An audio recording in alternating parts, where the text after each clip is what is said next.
Assalamualaikum warahmatullahi wabarakatuh. Selamat siang, salam sejahtera bagi kita semuanya. Shalom, Om Swastiastu, Namo Buddhaya, salam kebajikan.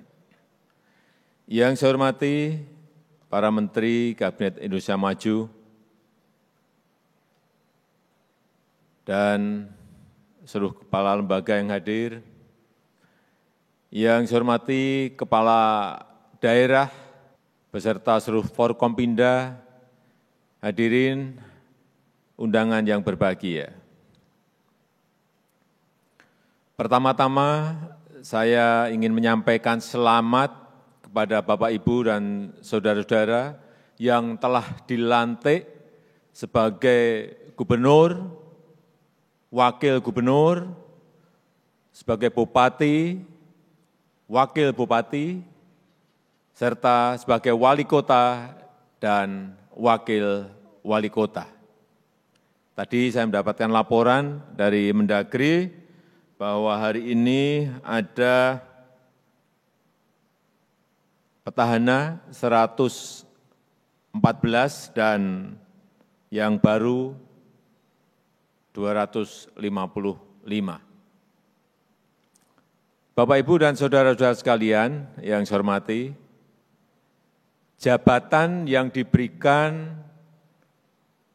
kepada saudara-saudara adalah kehormatan, tetapi sekaligus juga sebuah tanggung jawab yang besar, tanggung jawab yang berat.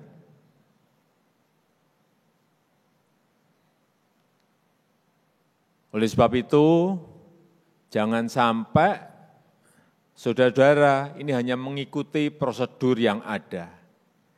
Harus goal oriented, harus result oriented. Orientasinya adalah hasil. Harus berani berinovasi, bukan sekedar mengikuti rutinitas. Hati-hati ini.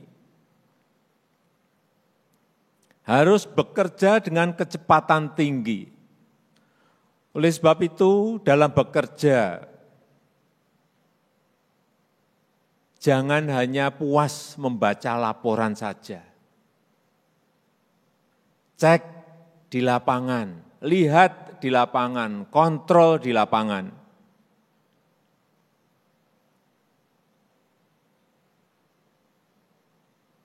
Inovasi, kecepatan, ketepatan kebijakan sangat dibutuhkan sekarang ini. Dan Bapak, Ibu, dan saudara-saudara sekalian harus membuat kebijakan yang fokus dengan skala prioritas yang jelas. Fokus dan skala prioritas yang jelas. Sehingga nanti alokasi anggarannya juga lebih fokus dan lebih terkonsentrasi.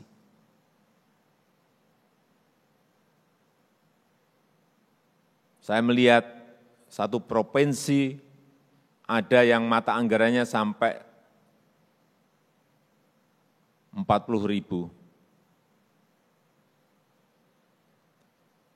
mata anggaran kegiatan.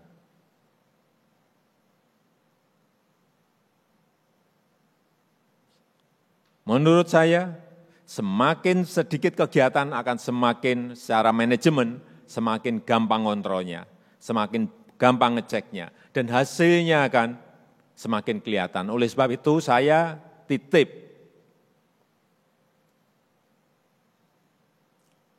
buat 1, 2, atau 3 saja kegiatan besar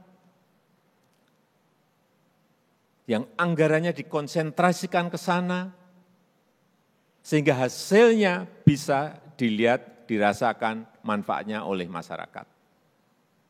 Sebagai contoh,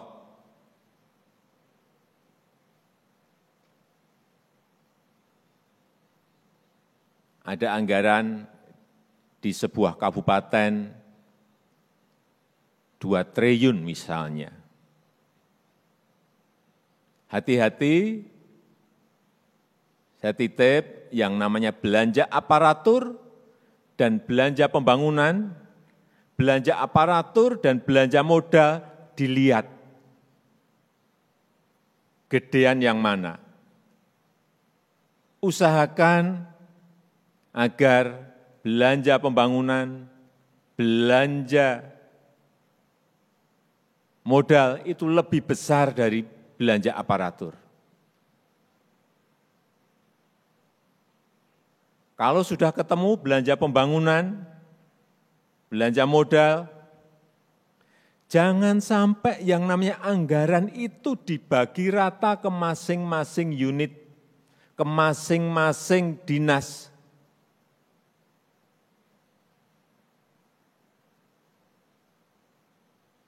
Hati-hati, sekali lagi, yang Bapak, Ibu, dan Saudara-saudara prioritaskan yang mana?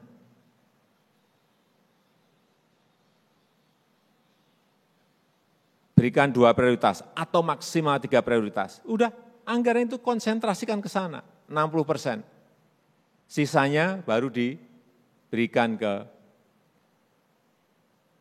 unit-unit yang lain. Sehingga menjadi jelas, saya mau jalan di kabupaten saya sampai di desa-desa mulusnya sudah, anggaran konsentrasikan ke sana. Selama mungkin setahun atau 2 tahun, selesai ganti lagi. Saya mau konsentrasi ke pembangunan pasar yang ada di seluruh kabupaten. Ada pasar misalnya 60 pasar, selesaikan dalam setahun atau 2 tahun, rampung. Sehingga rakyat melihat. Atau ingin membangun sekolah, sekolah di kabupaten saya harus bagus semuanya.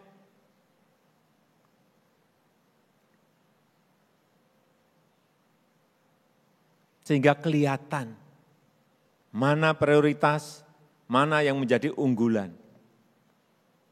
Jangan sampai sekali lagi yang namanya anggaran itu diecer-ecer di setiap dinas, di setiap unit.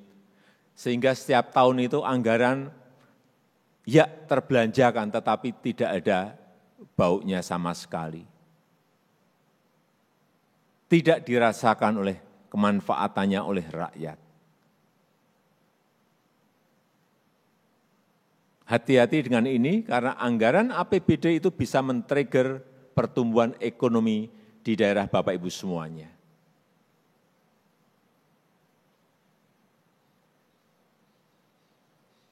Karena Bapak Ibu dan saudara-saudara ada pemimpin baik di provinsi, di kabupaten dan di kota. Bapak harus berani menentukan ini. Bapak Ibu harus berani menentukan ini. Kalau tidak, saya perlu mengingatkan. Kalau Bapak Ibu tidak bisa mengkonsolidasikan ini,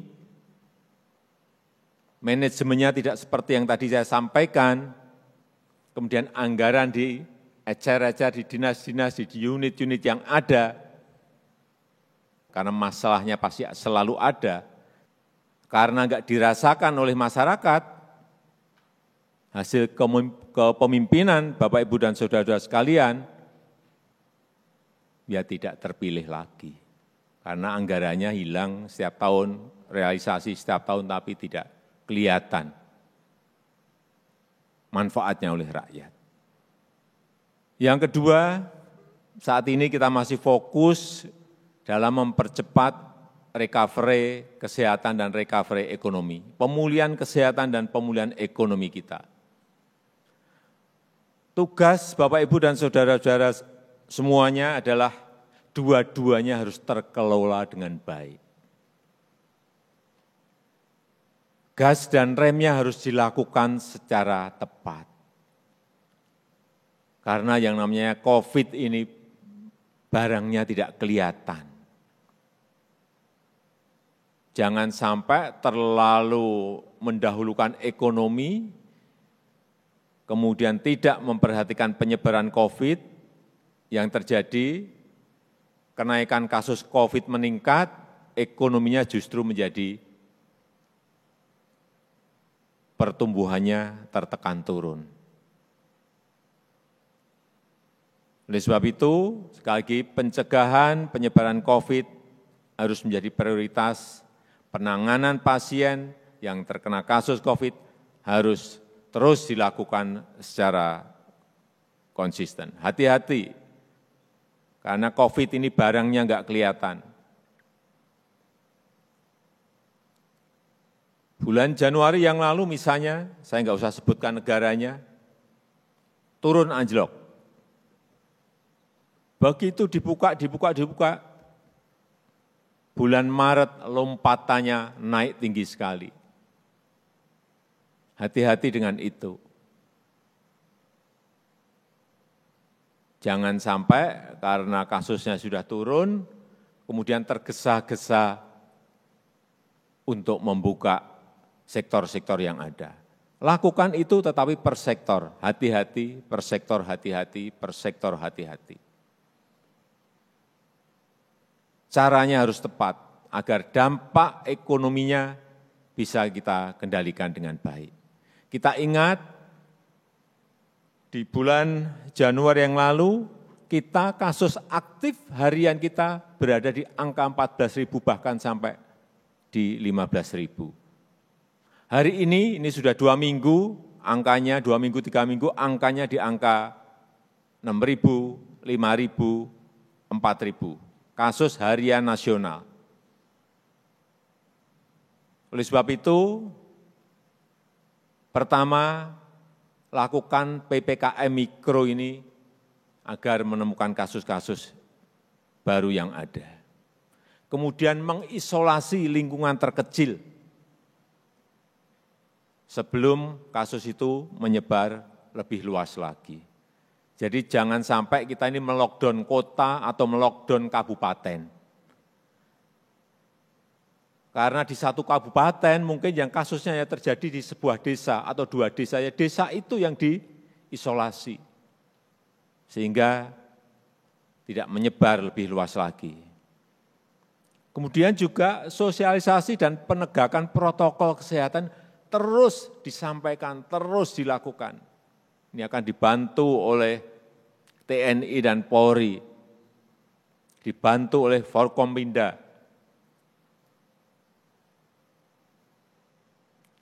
Demikian pula dengan penanganan bagi yang membutuhkan pengobatan.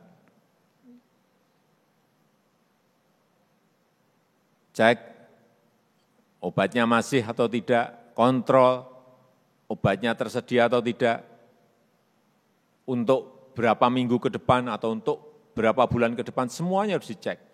Ini kita harus kerja detail, nggak bisa lagi kita kerja sambil lalu untuk urusan COVID dan ekonomi ini. Kemudian, dukung penuh program vaksinasi.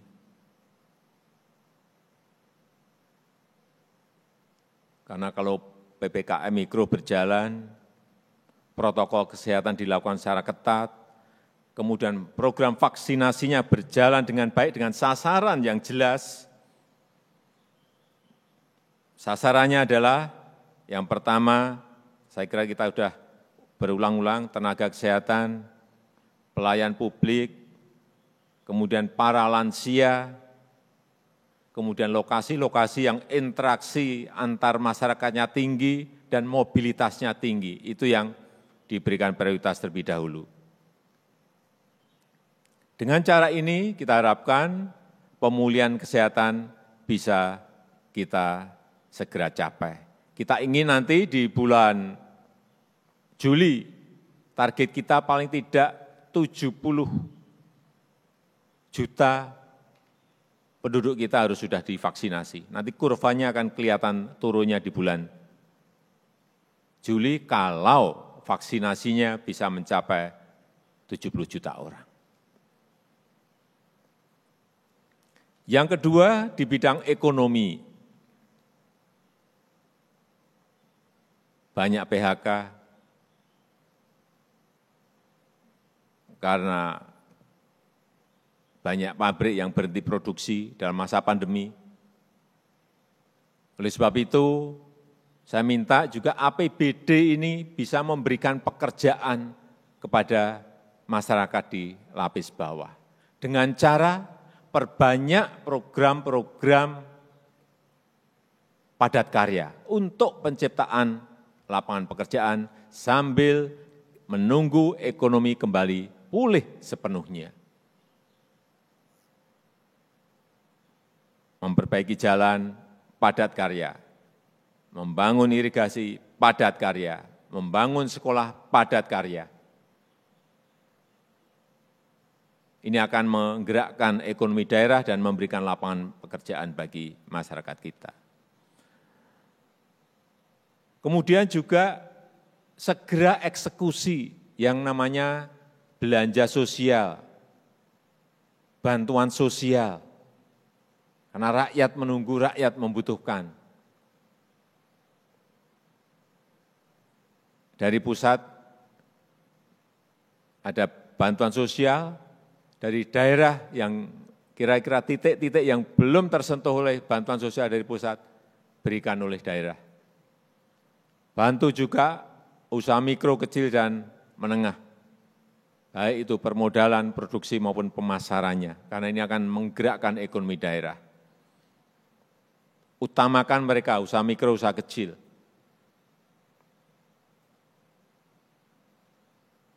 Yang ketiga, yang berkaitan dengan investasi.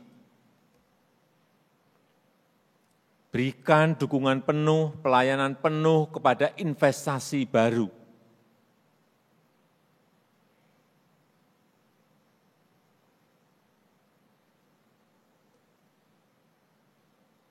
Hampir semua negara sekarang konsentrasinya kepada investasi. Kita sudah memiliki yang namanya Undang-Undang Cipta Kerja.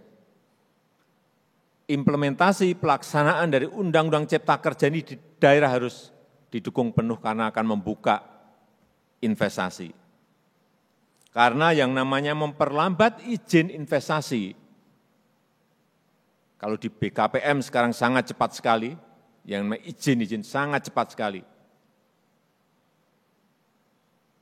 Saudara-saudara bisa sekali-sekali melihat ke BKPM, betapa kecepatan perizinan itu betul-betul kelihatan. Oleh sebab itu daerah juga sama, baik provinsi, kabupaten maupun kota. Jangan memperlambat yang namanya izin investasi. Karena investasi itu menciptakan lapangan pekerjaan. Artinya kalau memperlambat izin, juga memperlambat penciptaan lapangan kerja yang ada di provinsi, kabupaten maupun kota yang ada, yang dipimpin oleh saudara-saudara sekalian. Yang kedua, bisa kalau memperlambat izin investasi artinya apa? Memperlambat pertumbuhan ekonomi daerah, yang artinya juga memperlambat pertumbuhan ekonomi nasional. Hati-hati. Kunci pertumbuhan ekonomi nasional ini kan dari agregat pertumbuhan ekonomi di daerah. Kalau ekonomi daerah tidak naik, tidak meningkat, artinya juga ekonomi nasional juga tidak akan meningkat.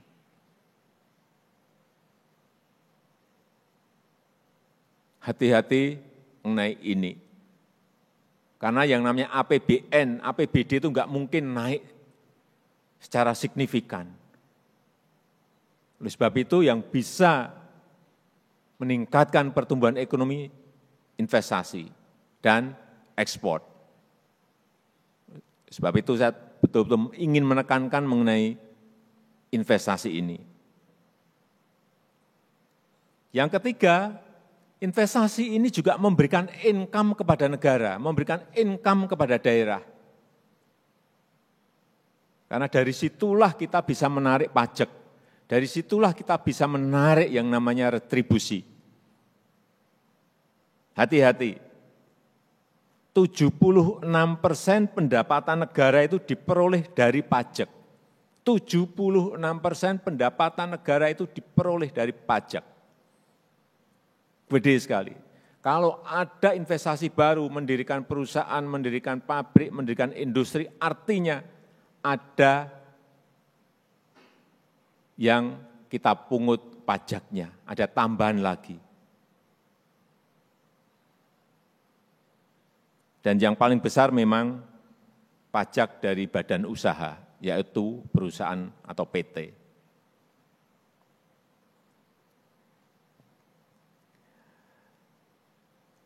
Oleh sebab itu, berikan dukungan penuh kepada dunia usaha yang ingin investasi atau yang sudah ada untuk bisa kembali segera bangkit. Ini penting sekali saya sampaikan.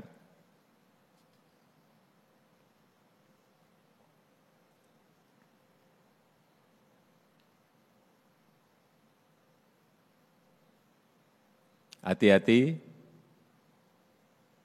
di kuartal kedua tahun ini, berarti bulan April, Mei, Juni, ini sangat menentukan sekali. Pertumbuhan ekonomi kita bisa melompat naik atau tidak.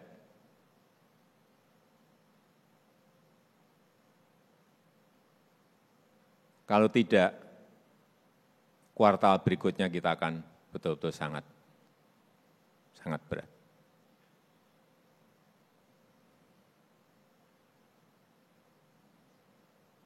Kita harus bisa menaikkan paling tidak di atas 7% di kuartal kedua.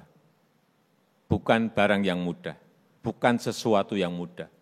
Tetapi kalau dukungan dari daerah, dukungan dari provinsi, dukungan dari kota, dukungan dari kabupaten, semuanya bergerak bersama-sama, saya yakin ini menjadi sesuatu yang mudah.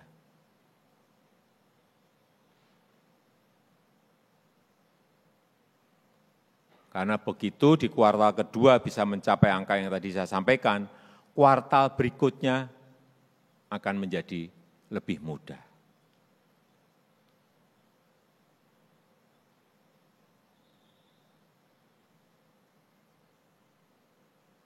Saya rasa itu yang bisa saya sampaikan pada kesempatan yang baik ini, dan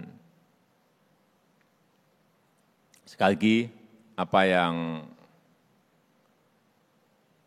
tadi saya sampaikan,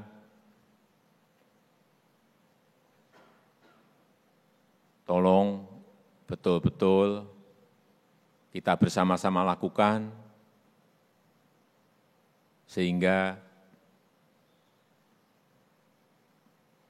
pandemi COVID ini segera bisa kita lalui dengan baik, dan ekonomi kita bisa bangkit kembali pada posisi norma dan lebih baik. Terima kasih, saya tutup. Wassalamualaikum warahmatullahi wabarakatuh.